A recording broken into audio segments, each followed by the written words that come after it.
Episode की शुरुआत में 3 साइंटिस्ट्स बीच पर ड्राइव करके जाते हैं। इनमें से एक स्टीवन नेकेड जायंट के बारे में बताता है।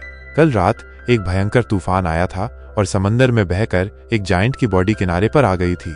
लोकल मछुआरों ने जब ये देखा तो वो शॉक्ड रह गए और उन्होंने ऑफिशियल्स को इन्फॉर्म किया। पहले तो किसी ने उनकी बात पर यकीन नहीं किया, सोचा सब मनगढ़ंत कहानी है। लेकिन जब लोग बीच पर जाकर वापस आने लगे और अजीब अजीब बातें बताने लगे तो साइंटिस्ट्स ने डिसाइड किया कि चलो जाकर देखते हैं क्या सीन है। और अब स्टीवन और उसके कॉलीग्स जो सोच रहे थे कि सब लोग डेड जायंट के बारे में झूठ बोल रहे हैं, उसके सामने खड़े हैं। भीड़ जमा है, सब डरे हुए हैं, कोई उसे छूने को रेडी नहीं जब तक पूरी तरह से श्योर न हो जाए कि ये सेफ है। स्टीवन के कॉलीग्स गैस करते हैं कि उसका वेट लगभग 80 टन होगा। स्टीवन बताता है कि वो इतना बड़ा है कि उसकी एज का पता लगाना मुश्किल है, लेकिन उसकी शार्प नोज और माउथ देखकर लगता है कि वो एक यंग आदमी रहा होगा और शांत स्वभाव का। तीनों जायंट की बॉडी को अच्छे से देखते हैं। स्टीवन उसकी हथेली में जमा पानी देखता है, छोटी छोटी मछलियां तैर रही हैं उसमें। स्टीवन कहता है कि जायंट के साइज से ज्यादा उसका एग्जिस्टेंस उसे शॉक कर रहा है।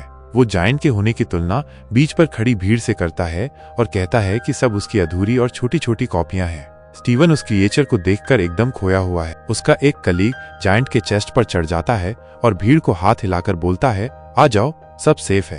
लोग खुशी से चिल्लाते हुए दौड़ पड़ते हैं और उस पर चढ़ जाते हैं। कुछ कहते हैं ये तो रबड़ जैसा है, कितना बाउंसी है। बच्चे उसकी छाती पर खेलने लगते हैं, अपने जूतों से उसे खराब करते हैं। स्टीवन हालांकि न उसे टच करता है न उस पर चढ़ता है। वो और उसके कलीग्स दूर से जायंट को देखते रहते हैं, नोट्स बनाते रहते हैं। टाइम बीतता है, लोगों का खेलना कूदना खत्म होता है, सब घर चले जाते हैं।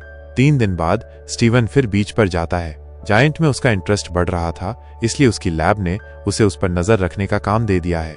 स्टीवन कहता है, मैं किसी डेड बॉडी पर नजर रखने के लिए एक्साइटेड नहीं था, लेकिन मेरे लिए वो जायंट आसपास के लोगों से कहीं ज्यादा जिंदा था। वो देखता है बच्चे उसकी छाती पर स्लाइड कर रहे हैं, कुछ वर्कर्स उसकी जांघ की हड्डी काटने की प्लानिंग कर रहे हैं। वो लाश अब पब्लिक प्रॉपर्टी बन गई है। अगले दिन स्टीवन जानबूझकर बीच पर लेट जाता है ताकि कोई आसपास न हो। जब वो पहुंचता है तो लाश की हालत बहुत खराब होती है, सड़ना शुरू हो गया होता है। एक टीनेज लड़की आराम से जायंट के कान पर बैठी है, जैसे वो कोई चेयर हो।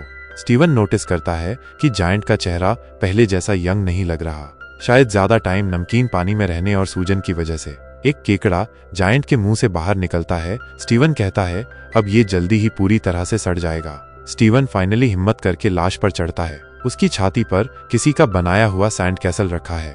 फिर उसका दूसरा हाथ दिखता है, आधा सड़ चुका है, बचा हुआ हिस्सा भी लोग ले गए हैं। उधर उसकी आंखें धुंधली हो गई हैं, जैसे कोई भंवर घूम रहा हो। स्टीवन उन्हें देखकर सोचता है, इस जायंट का दुख उतना बड़ा नहीं है जितना ये अकेलापन जो मैं फील कर रहा हूँ। नेक्स्ट टाइम जब वो जायंट को देखने जाता है, उसके दोनों हाथ और एक पैर सड़कर अलग हो चुके होते हैं। स्टीवन लाश के चारों ओर घूमता है। टीनेजर्स ने स्प्रे पेंट से उस पर गालियां लिखी होती हैं। वो उस शानदार क्रिएचर का एंड देखने के लिए रेडी नहीं है, लेकिन वो गालियां देखकर उसे लगता है कि अब वो और भी ह्यूमन हो गया है, क्योंकि अब वो उसे ज्यादा वल्नरेबल लग रहा है। अगले दिन जब स्टीवन बीच पर आता है तो वो ऑलमोस्ट रिलीव्ड होता है जब देखता है कि जायंट का सिर काट दिया गया है। पक्षी उसका मांस खा रहे हैं। स्टीवन दूर से देखता रहता है। बिना सिर के वो लाश कम ह्यूमन लग रही थी, जिससे स्टीवन का उससे बना कनेक्शन भी कम हो गया। उसके बाद वो कुछ हफ्तों तक बीच पर नहीं जाता। अपनी नेक्स्ट विजिट में वो देखता है कि अब उसमें इंसान होने का कोई निशान नहीं बचा है, बस उस शानदार क्रिएचर की सड़ती हुई आंतें बची हैं। अब लोगों का इंटरेस्ट भी खत्म हो गया है। महीनों बाद जब जायंट की स्टोरी सबको भूल चुकी होती है, उसकी बॉडी के पार्ट्स शहर में इधर उधर दिखते हैं, खासकर उसकी हड्डियां जो डेकोरेशन के लिए यूज होती हैं। एक दिन साइकिल चलाते वक्त स्टीवन को जायंट की खोपड़ी कहीं पड़ी हुई दिखती है। वो सोचता है, अगर मैं शहर के पब्स में देखूं तो शायद ममीफाइड नाक और कान भी मिल जाएंगे।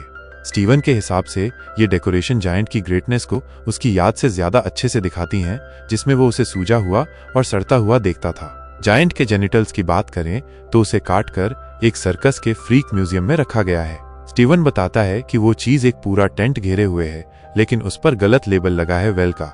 फाइनली साइंटिस्ट कहता है कि जिन लोगों ने जायंट को देखा था वो उसे सिर्फ एक सी मॉन्स्टर समझते हैं, लेकिन उसके लिए वो अभी भी जिंदा है।